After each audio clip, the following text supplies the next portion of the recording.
Teka lang, bago kami mag-umpisa magkwentuhan, yan, nagpapasalamat kami sa lahat ng sumusuporta at nag-subscribe. Kung di ka pa nakapag-subscribe at gusto mo ng magandang kwentuhan, subscribe ka na. Bibigyan ka namin ng magandang kwentuhan. Ngayon, well, exciting. Masarap ang merienda natin ngayon. May merienda ba tayo? Bago tayo mag-umpisuhan kasi lalaban na naman si Senator Manny Pacquiao. Oh. July 9. Yun. Sarap na ito. Oh. July 19, lalaban na naman si Senator Manny Pacquiao. Oh. Kaya pa kaya ni Pacquiao? Ay, kung sa kaya, Ilang taon na sa? 46? Tama ba ako pare? 46. Tapos ang height niya 5'5". 5'5". Ang kalaban niya 6-footer yata. 6'footer". Parang ako. 6 ako eh. Oo. Ikaw ilang ka? 5'5". 5'5". Sige. Yung totoo. Sige. 5'5". Sipin mo ako sa si AP, architect. Height difference pa lang, lats na. At saka yung edad. Ilan si Mario Barrios? 30. 30 lang yan? 30. Age 30-ish eh. 29. 29. 29. Oo, 46. Diyos mio. Ano ba yan? Pero alam nyo, based sa study, boxing ang isa sa pinaka most dangerous sports. Yeah. Dapat dito nilalaban yung mga presidenteng nag-aaway eh. Sila na lang kaya world magandang title na. Political sa Ayatollah versus Netanyahu, sorry. Israel versus. Dapat yung mga magandang boxing. Pero ngayong mga mismatch. Kasi yung last na laban ni Manny Pacquiao, durog na yung mukha niya eh. Si anong kasama niya ron? Si Ugas. Titignan mo kung bakit boxing ang isa sa pinaka-dangerous sports. Yeah. Sipin mo, you have 12 rounds. Pag nasuntok ka na knockout ka, you only have 8 seconds to recover. Sige nga, ikaw nga. Bangga mo. Kahit nga yung kuko mo lang yung hinliliit mo sa paa, pag tumama sa corner ng lamesa, kaya mo makarecover ng 10 seconds. Yun nga lang, di mo na kaya.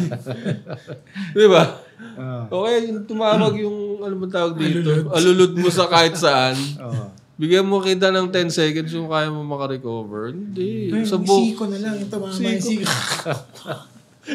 1, 2, 3, 8 seconds. Di mo kaya yung pang na-knockout yung ulo mo. Ano bang odds, Nick? Kasi anong odds ngayon ng laban ni Mario Barrios versus Manny Pacquiao? Heavily favorite si Mario Barrios. Okay. Based on sa mga statistics na lumalabas, 67% highly favorite siya. Si Barrios. 27 lang si Manny. So sa Vegas odds, if you bet $300 kay Barrios, Tama. $100 lang. Pero pag kay Manny ka tumaya ng $100, $270 ang pwede mong mapanalunan. So, dehado si Manny. Grabe. Parang ang taas ng odds. Pero kung tisip mo, sa tagal na, we know all Manny Pacquiao, hindi na natin kailangan ng history. Parang ang tagal niyang lumaban na ngayon lang sa underdog. Ngayon lang. Sa mga previous fights na bilang The GOAT. Well, wala nang ibang The GOAT pa. Muhammad Ali, Mike Tyson, Royce Jr. Para sa akin, Pinoy Pride. Manny Pacquiao pa rin. Of course. Actually, hero. National hero. National hero natin. Kaya lang ngayon, parang sa laban niya ngayon, parang ngayon lang sa underdog ulit ng parang ang lalim ng odds. Tapos ang winning chances is 60% kay Barrios. Magkano ang ngayon? Taya, kumbaga. Magkano taya ngayon? Depende po sa'yo. Makukuha ni Manny. Wala pa po Wala pa Hindi po. pa na-determine kung magkano yung guaranteed at saka yung... Pero yung mga pay-per-view yung ganyan, more or less. Nakakita ka na ba ng figures? Nakakita ko sa guaranteed siya ng 5 to 10 million dollars sa pay-per-view. Sa pay-per-view. Guaranteed. Guaranteed. Kasi po, Manny Pero Pacquiao. ano pa yun rough estimate, 5 to 10 million dollars. Kasi Manny Pacquiao yan. Yeah. Sigurado sa pay-per-view, papanoorin ng tao yan. Sa atin nga lang, di ba? Pag lumalaban yan, parang stop ang buong Pilipinas. Alam mo, Holiday. Dapat nga. tanong, ano pang nakukuha natin sa kay Manny Pacquiao pag lumalaban? Marami. Tingin ko, number one sa akin, Dad, yung ano. Kasi di ba sa sports, para tayo minsan sa Olympics, hindi tayo makakuha ng gold. Etong boxing, medyo ito yung parang leveling na chance natin na pwede tayo pwede tayo magyabang na, oy, hindi po pwede to, Pinoy pride to. So parang dito tayo nag-excel, lalo na nung, kasi meron naman tayo nag-excel na Varete, pero limited parang Iba. Iba to. Nung pumasok yung Manny Pacquiao, actually nagsisimula pa lang siya. Pinapanood na natin siya yung pound for pound, yung sa mga yung mga Blow by blow. blow by blow. Blow by blow. Yun. Baka iba mabang. Tapos, nung nanalo siya, yung unang panalo niya talaga na significant na panalo na talaga nagmarka sa kanya, yung match niya kay Marco Antonio Barrera. Yun yung highly siya doon, sobrang dehado din talaga siya ron.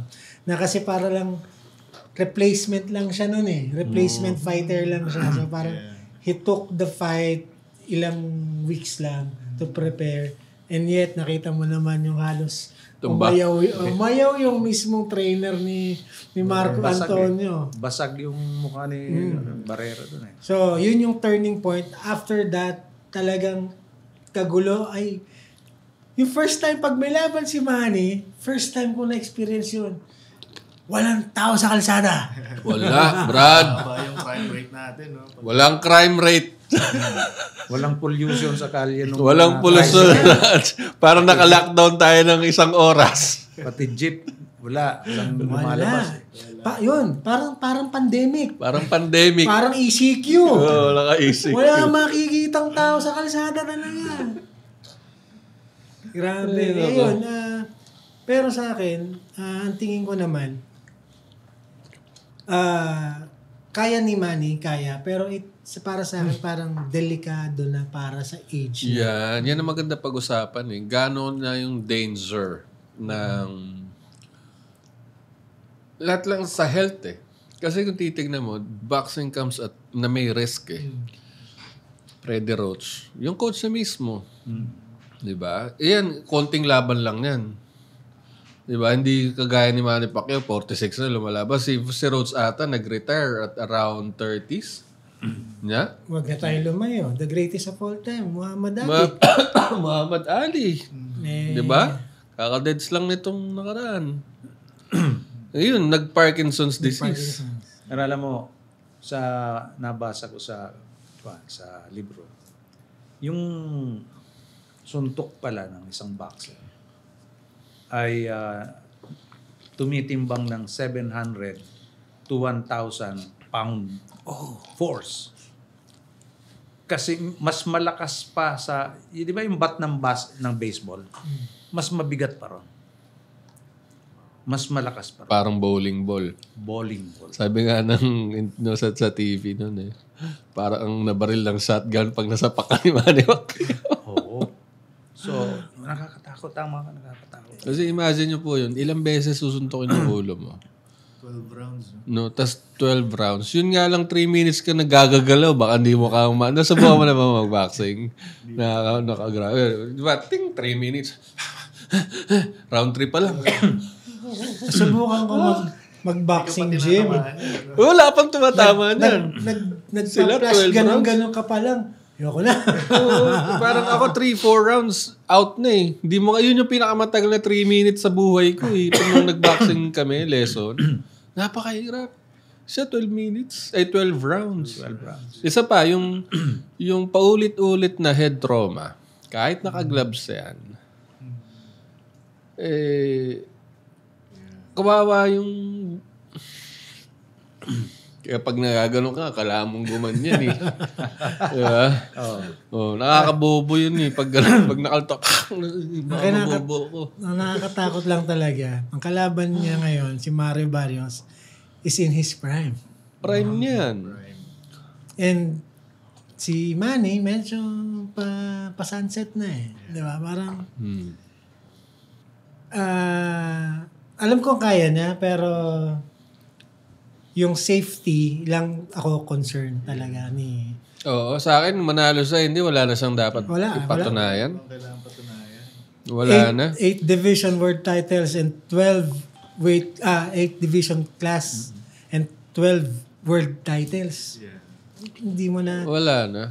Recently, sa nung June, ito pa lang, June 8, na ano siya, na awarded na siya sa International Hall Hall of Fame? Hall of Fame. Kung di pa mo naman, ewan ko na lang. Ngayon, Tito Rom, ano ba to? Ano ba tong Hindi ko nga motivation? alam Anong reason niya? Anong Bakit? goal niya? Bakit pa siya lumaba? Is it ba pa dahil natalo ka sa eleksyon? Or Bumabawi ka sa gastos, gano'n? I see. pera? Papalayo ko po, Daddy Boy. Maraming Kung pera usapang yan eh. pera, maraming arap yan. Maraming pera yan. Maraming pera yan. There's an interview sa ESPN sa kanya na nakita ko na may tinanong sa kanya, why are you still doing this Oo. at your age? Di ba? Paging concerned sa health kasi ganito, ganyan nga. Ay, yung concerns din natin. Baka yung pamimot siya naman. Ang sabi naman niya is he wants to inspire young boxing fighters. Tapos, he wants to make legacy in boxing history. Nagawa niya na yun, pare. And may isa pang last siyang gustong sinabi, and I want to break my own record. He wants to be the oldest welterweight division title holder, and this will be his 13th world title. So, 13. Di ba parang mahal? lucky 13th daw niya. Lucky 13. Alam mo, may nabasa akong panulat ni former Secretary Orly Mercado. Ano rin yan eh, boxing, ano rin yan eh, si Orly Mercado. Ang sabi niya, ano ba to? Is it for money or is it for legacy? Legacy, Daddy Boy. Pera ba to? Nagawa niya na. Pero alam mo, sabi niya, ibang pananaw ni Secretary Mercado eh. Sino sa inyong naglalaro ng basketball dito? Ikaw, naglalaro ka? Naglalaro ka rin. Opo, pero hindi ako magaling. Okay. Di basta naglalaro. Ako naglalaro ako. Naging varsity rin ako. Ngayon, alam mo daw yung sports na ganyan, sa hilig niya yon. Yan talagang buhay niya. Yung hindi siya mapakali na hindi siya kabilang. FOMO. FOMO. Oh. Ayun po ang term namin, fear of missing out. Yun. Yun ang sabi niya, yung psychology na yon, na hindi sa pera, hindi rin sa legacy, but because, parang sa basketball kasi, alam mo, yung Hinahanap niya yung katawan niya, yung fame. Hinahanap niya yung katawan, yung hinahanap ng katawan niya. Hindi siya. Yung katawan niya, hinahanap yung aksyon. It's an itch that has to be scratched. Kailangan kamutin. Oo. Siguro yung, namimiss niya siguro yung siyawan ng mga tao. Yung hindi nababayaran kasi The glory of Glory, oo. all people are praising you. Kaya- Kasi galing siya sa pagkatalo ngayon sa Di baka iniisip niya, naku, baka nalalaos na ako. So, yung mga nagba-basketball, maintindihan nyo yung kayo, magaling kayo mag-basketball, yung ka-teammates nyo, takbo ng takbo, shoot ng shoot, takbo ng takbo, nagti-3-point shot, tapos ikaw nanonood lang. Wala ka namang nararamdaman. Naka-uniforme ka, naka-rubber shoes ka, na pwede kang tumakbo. Ngayon, kaya mo bang panoorin na lang na hindi ka rin tumakbo ron? Na tinatawag ka ng mga teammates mo. Takbo ka na. So, yun daw ang feeling nung isang ganyan. Psychology nung Well, tama ka po, Daddy Boy. Kasi I remember, na-experience ko rin yan eh. Although hindi ako magaling sa I don't know kung saang sports ako magaling. Pero nung that time na bata-bata ako, 22, 23 years old, I was into running. During that time, 2009, medyo mabilis ako. Kasi in my prime. So, bumilis ako. And then, Running. Running po. Marathon. Long distance running. Medyo mabilis. Maganda yung time ko. Tumatap 6, ganyan. 10 kilometer, 40 minutes. Yan, yung time natin. Pero nung after that, natigil ako kasi nagkapamilya, naoperahan yung mata ko, tumigil ako. And then this running era natin, yung running era ngayon, yung tinatawag nila generation na running era. Bumalik ako sa pagtakbo. Nung first time na sali ko, parang 2 years ago, nag-join ulit ako ng race. 5K, na-invite ako ng kapatid ko. Sa starting lane, I was like, wala pa yung una, parang, sige, kaya ko yung 5K. Nung doon na mismo sa starting lane, flashback lahat nung memories na parang, yung the doubts, regrets, yung anong nangyari kung tinuloy. Kasi ang nasa isip ko noon, ang sarap nito, na-miss ko to. Pangalawa is, sana dati, siguro elite na ako ngayon. Kasabay ko na yung mga... Ganun yung nasa mindset ng... Ganun pala yung feeling na parang na-miss out mo yung huge gap na sana magaling ka. Kaya bumalik ulit ako sa running. Kaya lang yung edad ko. Ngayon, hindi na ganun kayang lumipad kagaya nung bata ako. Kasi... Di na talaga. Di na talaga. Kaya nga si Manny Pacquiao, 4 years na natenga. Yun ang sinasabi mo, Tito Rome, yung danger. 4 years kang natenga, magti-training ka ng 4 to 6 weeks. Although lumalaban naman po sa in the middle, kaya lang exhibition matches na lang. Na parang talagang... hindi naman kasama talaga yun sa competitive. It's the wear and tear of the body. Tapos parang sa akin, if he still has the speed and agility, kahit wala na yung power the agility na maiwasan yung suntok, ibang usapan yun. Diba? Kasi hindi ka tatamaan Pero oras na Di pwede walang tatama yan. So, may tatama at tatama yan. Alam mo, hindi, based on history naman, Manny has only knocked down twice. Twice lang in history. So, he can take a punch. Nga parang kaya niya. Yeah. Pero yun nga at his age kaya ngayon, kaya pa kaya niya? Hindi ko alam kasi hindi ko ma-compare Last time na lumaban si Mike Tyson, di ba? That's a different story. Follow. Yun naman. Parang Mike Tyson was... ano lang yun Di nga. Parang di man lang nag-effort si Mike Tyson. Kung bumitaw si Mike... pero pwede mong ikumpara yun yung prime. Kaya lang kasi... Hindi pwede natin kumpara Pero ngayon kasi, this is different Title match ang labanan This is not exhibition. So anyway, yung danger na yan, si Ali, pinaka-famous. Kanina nabanggit nyo si Rhodes, no? Yung coach niya na nagtitremble na, di ba? Meron na. Okay, may Parkinson's disease. Si Ali, nagkaroon ng Parkinson's disease. At namatay siya. Ang ikinamatay niya, base sa kanyang death certificate, is related sa boxing? Sa boxing talaga. Wow. So ngayon, anong statistics niya? Si Ali, base sa CompuBox, tiningnan yung mga tama sa kanyang ulo. Sa ulo. 8,777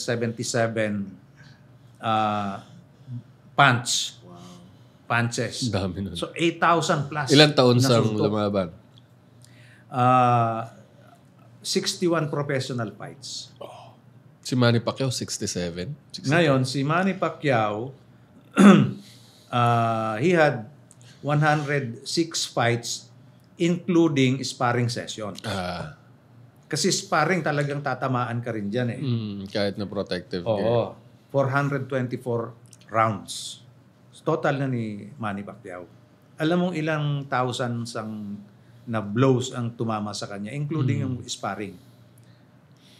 44,000. Ilan kay Ali ulit? 8,877. Sa kanya, 44,000 na. Sa kay Manny Pacquiao, 44,000. Ito ayon sa libro ni Tris Dixon. Ang title ng book ay Damage: The Untold Story of Brain Trauma in Boxing. So dito scientific yung pagka may study to scientifically na tiningnan yung effect ng suntok Sa ulo. sa boxer. So ang sabi nga ang salient points doon sa libro is yung CTE, yung chronic traumatic encephalopathy. Ang effect nito kasi scientific yung pagkaka-describe, no? Sa madaling salita, itong CTE, nagsishrink pala yung utak Yung natin. brain. Kaya pala nung... ano? Wala po. Tuloy mo. Kaya pag nag-shrink ang utak, kaya alam mo kung bakit ang nag-publish nitong book na ito, na authored ni Tris Dixon, si Ambassador Rigoberto Tiglao. Pinlablis niya itong column niyang ito nung tumatakbong presidente Si Manny Pacquiao. si Manny Pacquiao. Oo. Kasi ang boksingero sa Senado. So, ang Sorry sabi niya, po, Senator. hindi lang ito tungkol sa pamilya niya na siya ang head of the family, deciding kung saan magnenegosyo, kung saan ang magiging ng kapakanan It's ng the kanyang pamilya. national concern. This is national concern, sabi mo nga Tito Rom, na ilang milyon katao ito mag-aasa sa mga magiging desisyon ng presidente. Kung ang presidente natin ay si Manny Pacquiao at hindi natin alam kung kasi daw yung CTE, yung effect, hindi naman agad-agad Matagal po yan. na agad-agad tuliro na. Nauntog ka, tularo ka na. Unti-unti daw talaga nagde-degenerate Nandun sa libro Nagde-degenerate so that yung decision making process mo, ang proseso ay iba na. Gaya si Ricky Hatton. Alam mo si Ricky Hatton, yung nakalaban niya, yung lakda sa kanya, di ba? Knockout sa ano yun? Alam mo ang unang-unang nangyari sa kanya? Nagkulong sa kwarto at laging may kutsilyo. Na-depress siya. Na-depress siya dahil hinahanap niya siguro yung palakpakan ng mga tao, yung mga Ngayon, isolated na siya, natalo siya. Nagkakat ng wrist May tendency or in fact, may attempt na magpakamatay. No? So kasi nga, iba na yung parang may bumubulong na, parang iba na Tsaka may sudden swing of mood. Ngayon mabait. Maya-maya nagwawala, naninigaw. Tapos mabait uli. Yung mga ganon. Ngayon, yung CTE, yung chronic traumatic encephalopathy, magpo-progress yun into Parkinson's disease. So, unti-unti, dun muna, magsishrink muna. Tapos, magpa-Parkinson's disease na, yung medyo may konti ka ng may tremors na yung gaya ni Freddie Roach, meron na. So, after that, yun nga, kasi nga, alug na nga Alug na yung utak mo, so may mga mood swings na. So, ganun yung kanon. Sabi nila daw dati, kapag matalino ka, diba, malaki utak mo. Pag pag nauntog ka, mabilis nagbi-bleed. Kasi malaki nga yung utak. So, pag maliit, pag nauntog, matagal pa, di ba, ito utak, ito yung cranium mo. Matagal pa bago So, may cushion yung utak mo pag walang laman. Pag nauntog, ganun pa. Pero pag matalino, kaya ganyan, nasusugat ka. Si Muhammad Ali, tinamaan ng Parkinson's disease at age 42.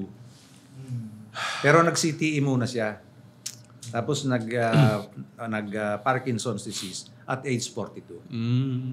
And Manny is 46. Hindi ko sinasabi kaya lang 46 na siya. Pero hindi kasi malayong mangyari at mangyari kay Senator Manny kasi this is his life for How many decades? Di ba? So, All his life. hindi naman siya si Superman na hindi So tinatablan. imagine mo, 44,000 blows by the head. Average, Oo.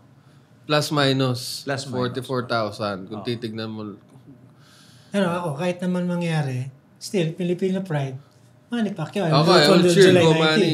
Go Diba, go Senator. Manny. But just be safe. Yan lang ang akin. Kumbaga, parang sa akin, katulad ng sinabi ni Tito Ron, Senator Manny, wala ka nang kailangang patunayan Yun nga eh. sa buong Pilipinas at sa buong mundo. You're the 8th Division World title holder. 12. Pan-13 mo to kung sakali. Give and take, kahit anong mangyari. Wala na. So yung sinasabi niyang legacy na kailangan niya makabuo ng legacy, that's already built 10 years ago eh. Yeah. So, ngayon, I don't know kung ano yung gusto niya i-build na sinasabi niya. Gusto ko ng isa pang title. Tayo naman nag-aalala lang. Nag-aalala tayo Nag-aalala sa lang. kanya. Kasi yung kalaban nga niya, hindi naman baby eh. And Sus Maria Saka Josep. hindi exhibition match na pwedeng Hindi chill to. lang. Di ba this Dad, makat ko lang. And this is, kung ako si Mario Barrios, this is my time. If I'll beat Manny Pacquiao, hindi, ang tinalo ko is Manny History yun Pacquiao. eh. That's history. History rin ni Barrio. So, hindi na kailang patunayan niya rin. Kaya nga, lalong grabe tong... At hindi, ang laki-laki nung Barrios eh. 6. At Pero- 29 years old. On history naman, wala pang tumalo si kay Manny na mas malaki sa kanya. Oo nga po. Okay. It's Like si Cotto, tangkad din. Floyd Mayweather, pero alam naman natin lahat yung questionable yung... Eto, bibigyan ko kayo ng mga pangalan na base sa librong Damage, no? Mga pangalan ng mga nagkaroon ng symptoms ng neurological problems like Parkinson's disease at yun ang ikinamatay nila. Number 1, Muhammad Ali. Number 2, Juan Bobic. Number 3, Jimmy Ellis. Kilala ko The great Jimmy Jimmy Ellis. Ellis. Nakikita ko ito noon. Ako Joe hindi pa. Frazier. Yan, kilala ko yan. Joe Frazier, ang kinamatay niya, yun din. Recent Tapos lang si din yan eh. Ingemar Johansson, Scott Ledoux, Jerry Quarry. Yung parang kaliwete to na puti eh. Ang galing din ito. Isang Kilala mo yan, suntok AP? din, todas din. Matindi to. Kilala mo yan. Hanggang Joe Frazier lang ako dad. Joe Frazier yung Ito si Yung Floyd 3-9 Patterson. Manila. Floyd Patterson. Floyd Patterson. Ayun. Yan, at saka Ernie Terrell and Jimmy Young. Ito mga namatay because of Boxing. suntok. Namatay. Nag-Parkinson's muna, neurological muna, and then namatay. Pero sabi naman ng The Great Sugar Ray Leonard, nung tinanong siya, who would you think would win? Sabi niya, para sa akin, ang makakapagpanalo kay Manny is his heart. Just like me. And his mental strength. If he's mentally, yun ang sinabi niya, if he's mentally prepared, he might pull this off. Kasi kahit si Mosley, nakasabay niya sa training. Sabi niya, Manny Pacquiao is still Manny Pacquiao. Yes, of course. Ito pa, ayon sa libro, bigyan ko pa kayo ng ano. Si Freddie Roach, 4 na magkakapatid. 3, Boksingero. boksingero. Yung isa hindi. Okay. Si Freddie Roach at yung 2 boksingero, pareho nagkasakit ng ganyan Parkinson's din. Yes.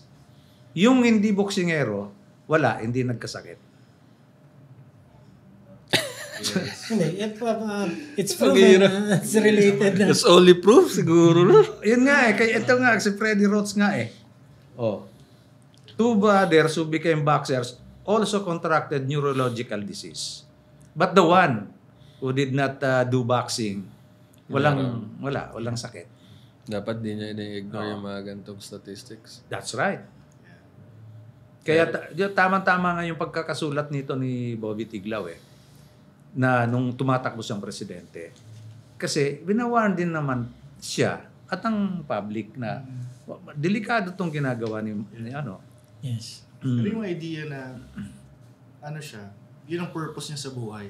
Pwede. Diba? Baka yun yung reason kung bakit hindi siya mapigilan. Well served. Pag hindi siya lumaban, katulad nga yung nakapagkwento natin, kating-kati siya, parang wala siyang purpose. Pag wala siya sa ring, wala siyang purpose, di ba? You can do pwede ka naman gumawa na iba, train new boxers. Yeah, oo, di ba? Maraming You'll be the greatest trainer of all time. You're Manny Pacquiao. Hindi, kasi lalaban din yung anak niya. Undercards yung anak niya eh. Kumbaga sa akin, ako lang, for the safety of the greatest boxer for me, Manny is the greatest boxer who ever lived para sa akin. Pero parang wala na, hindi na natin mapipigilan. You just pray for his safety. Yun lang. Pray. You mentioned pray. Hindi naman na prayer, natin eh. siya mapipigilan. Alam mo sabi ni Bob Arum, promoter din niya, si Bob Arum. Kinausap niya si Manny Pacquiao na kung pwede, may risk na, lalo't lumalaban ka sa top. Sabi mo nga, title bout ito, hindi ito exhibition, di ba? Yes, and Mario Barris ranked number 3 in the ring. Rank number 3 sa ngayon. Yes, in the Mabigat yun. in welterweight division. Alam mo sabi ni Bob Arum, you run the risk of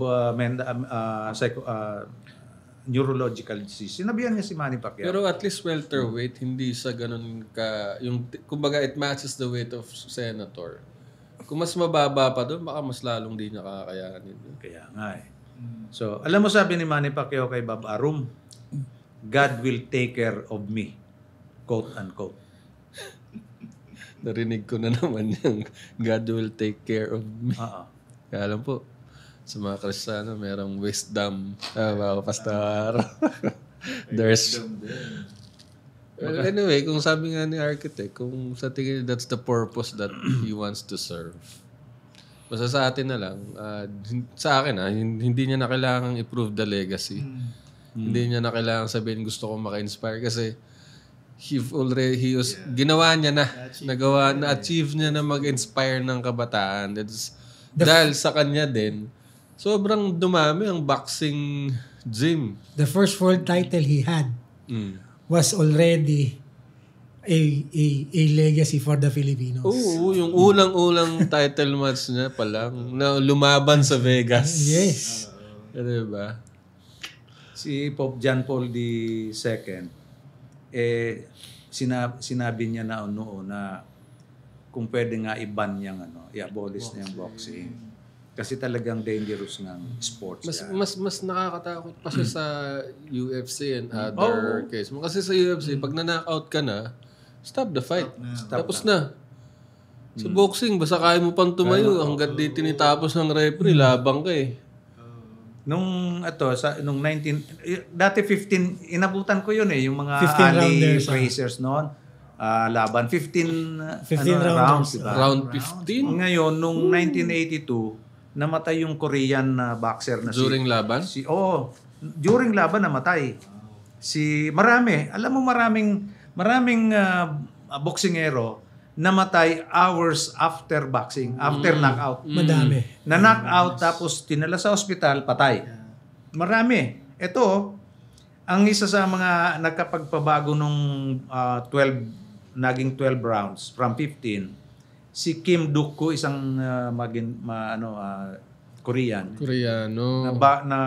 Na knockout siya, tapos dinala sa ospital, namatay. So doon, sinabi na kung pwede, maging humane ng konti naman yung boxing from 15 rounds to 12. So kaya si Pope John Paul II, nanawagan noon na kung pwede abolish na yan. Ito yung mga namatay sa ring na knockout tapos namatay. Campbell, Jimmy Doyle, Davey Moore, Yang Ali, ayun, Korean, si Kim Duk-koo, si Roman Simakov, Mike Towell, Scott Westgard, Maxim Dadashev, and Patrick Day. Knockout. Patay.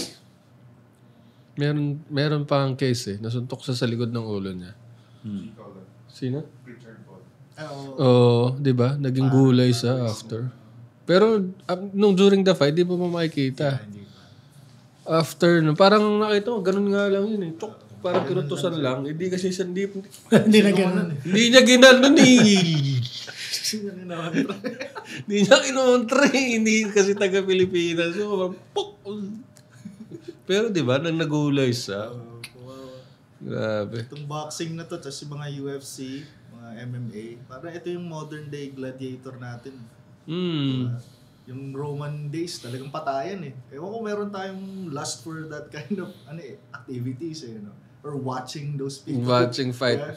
Yun yung sabong eh. Each other. Pero di ba sabi nila, saan ba gagawin yung laban? Sa Vegas ba? Parang Vegas. Kaya ba lang, kung ba, mahilig naman tayo sa conspiracy theory, di ba? Oh. Isip ko lang, what if, kasi di ba, remember nung natalo si Manny, the first ever na natalo si Manny kay, Barrera? no. Marquez? The mostly, Ugas? no, the black one, kay Brody. Kay Brody. Na na-shock yung tao na highly favorite si Manny. Pero parang 300, 400 nga nata si Manny nun eh. If you bet 400, you'll get 100 lang ang pwede mong panalo. So pag kay Brody ka tumaya ng 100, tama kang 500. Pinatalo niya. Pumaldo? Pumaldo siya. Yun yung, Sa tingin mo, tumaya sa kalaban? tumaya sa kalaban, nanalo. Alam mo yun, Illegal yan ah. may nakausap ako dun sa may amin eh. Sabi niya, Sir, alam mo ako, diehard ako, Manny Pacquiao ako. Sabi ko, siyempre, Pinoy tayo eh. Doon tayo sa atin. Pero sir, doon ako tataya sa kabila. Bakit? Sir, pera lang ito, sir. Pera lang. Pera lang. Ito yun eh. Ibig sabihin, talagang mananalo yung baryo sa tingin nila. Ngayon, tingnan mo, ito naman, based on history, balikan natin, history and conspiracy. Magkatunog eh. Si Manny, lumaban, first fight niya ng world title, he was really an underdog. Maraming pumaldo. Marami rin pumaldo na tumaya sa kanya. Ngayon, Sila Duwaba yan ata yung first fight niya. Yung black. tapos, pagdating niya ng hopefully this will be his last fight. Ito yung goodbye fight niya kung sakali. Retirement fight niya. He'll be back in retirement. He's an underdog again. Magkano ang odds nga ulit? 270. Sarap! Nice! Alam mo, usap-usapan to nung, hindi ko na matandaan kung aling laban ni Manny sa Las Vegas. Alam mo ba yung mga kasama niya? Hindi ko na sasabihin yung pangalan. May mga kasama siya na ang pusta sa kabila. Alam niya nga daw yun. That's the Brody fight. Parang, Ngayon, dahil kay Manny, pag nanalo si Manny is paldo. Sarap. Ito, bigyan ko kayo ng mga data pang konti. Hindi. Pinag-aralan ito, 411 amateur and professional boxers. 30.41% or 125 of them presented some form of brain atrophy. Talaga nagkaroon na ng Liliit po talaga. lumiit, no? Lumiit na nga ata Tapos, yung... 71 boxers pinag-aralan, 46 or 61%, 61.7% nagkaroon ng dementia or amnesia. Amnesia. Sa pelikula nga lang po, konting untog lang, nagkaka-amnesia eh. Kaya nga eh. Oo, sa telenovela eh. Nauntog lang sa mesa ng konti eh. Nakalimutan yung pangalan, nakalimutan yung asawa. Kaya nga yung asawa nag-asawa na ulit. Kaya lang kasi po, di ba, yung mga sa telenovela, pag nauntog ulit, bumabalik. Kay Manny, 44,000 pabalik-balik. Inaalog-alog yung ano mo, no? Kaya tayo naman nagtatawanan lang pero personally ako nag-aalala eh. Ako din. Matanda na siya Sobrang concern na... Matanda na siya. kaya sa akin, sayang kasi yung legacy mo. Kung hindi mo, alam mo yun, hindi mo pa kaya iprolong. Tapos, hindi mo pakinabangan yung dapat mong, yung fruit of your labors. At saka, At doon lang mapupunta sa pampagamot. pero parang you cannot, yung downfall naman kapag natalo sa Yun nga eh. hindi may sakit ka na, hindi mo pa kayang ang hirap i-recover ng retirement fight mo, talo. Pero alam mo, mas okay si Manny kasi marami siyang kaibigan. Kaya, kumbaga, marami siyang nakakausap. Hindi kaya kay Ricky Hatton na nag-isolate eh. Nung natalo, at wala nang, kumbaga parang wala nang pumapansin, natalo eh. So, siya. Parang Kumbaga, sila Manny Pacquiao din nag-reach out sa kanya. Parang ganun eh. Ito 40% of retired professional boxers, 40%, lahat, were diagnosed with chronic brain injury. So talagang hindi ka makakawala. Pag ikaw ay binugbog sa ulo, talaga hindi ka makakawala. Ito nga, matanda na siya. Kaya hindi ako nakikipagsuntukan ng bata ako eh. Kaya ako, sa totoo lang, Nick, ayoko nang bumalik sa dati kong profesyon eh. Na boxing? Dati akong boxer eh. Talaga po? Hindi. Yung katawan kong ito, liit. Parang di pa naman nagsishrink yung utak mo, ikaw. yun walang ebidensya, di ka nga nakasalamin. Yun nga ang problema, hindi naman ako boxer, nag-shrink na yung utak ko eh. Wala namang ebidensya ng shrinkage. Ikaw nga ang genius namin. Pag nauntog ka nga, kawawa agad yung utak mo kasi wala lang space eh. Walang hydraulics. Ayun. Ito ang knockouts. Ipapaliwanag natin kung ano nangyayari sa knockout. Pag na-knockout,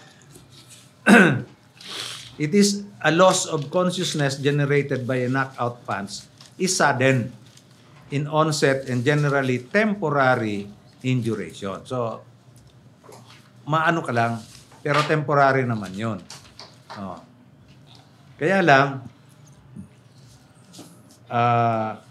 some boxers encounter persistent residual cognitive and physical symptoms such as temporary short-term memory loss, dizziness, difficulty balancing, and headaches for days or weeks following a title bout or a boxing bout. So, yun ang Trivia tayo. Bigyan ko kayo ng history sa boxing. Actually, there's no record ng history ng boxing kung kailan nag-umpisa. Kasi matagal na. Parang 3000 BC, yung picture sa mga pader-pader. before Christ pa. Before Christ pa, meron ng boxing. Ang unang nag-boxing ay si Cain at Abel. Kaya alam sa likod ni likuran. Tapos, during 688 BC, doon na na-introduce ng Greek sa Olympics ang boxing. During that time, hindi pa gloves. Ano pa, may spike. Talagang Patayan talaga. blood sport talaga. Hanggang to death. Patayan Kasi during that time, yung mga gladiator, di ba? Sila, with weapons and swords. So, naisip naman, brawl fights. Kaya lang sa brawl fight, para mabilis, ang laban, may spike yung para magkamatayan. Kasi kung wala, tatagal yung laban. So, mas gusto nung mga hari nun, patayan talaga. Opo. So, parang, yun nga. Tapos, last 1867, sa Queensberry Rules, na-introduce na yung boxing na gloves, tapos 3 minutes per round. Okay. So, 1867 pa. may rules na. Nagkaroon na ng rules. Kaya 15 rounds, round 15. Tapos, ngayon na, 1904, wala pang weight division. Imagine mo Olympics, walang weight division. So, maliit, malaki. Para Manny Pacquiao versus Mike Tyson, pwede. Kaya pala nakikita natin mga black and white na nagbo-boxing. May maliit, may malaki. No weight division pa nun. Parang pwede ka lumaban kahit sino kalaban mo sa magaling ka. Yun. Tapos, yun na, and then the rest is history. Nagkaroon na ng welter WBC. Hanggang sa ngayon, eto na. Ang next na mag-vaccine is yung sperm boxing na. Tapos na yung sperm racing eh. Sperm boxing. Napanood mo ba yun? Hindi ko na manood yun. Meron, grabe. Magkakasports na yun, sperm racing. Sperm boxing. Pero nga, meron na. Ngayon, coxing, yung mga manok. Oo, manok. Manok na gloves. Para humane, no? Para humane, hindi na mamatay. Hindi na mamatay. Kasi di ba, dog fight. Paano nila i-scorean yun? May mananakaut ng manok. Di ba may mga gloves naman ng manok? Yeah, oo, Sa training. Sa training. Kasi may pangsugat pa rin yun pag di mo nilagyan ng Pero, gloves eh. corny. Kaya ang ano lang natin kay Manny Pacquiao. Well, anong bilin mo sa mga tumataya na pro Manny pero tataya doon sa kay Barrios? Doon na kayo sa paldo. Let's go one time, big time. High risk, high reward. High risk, high reward.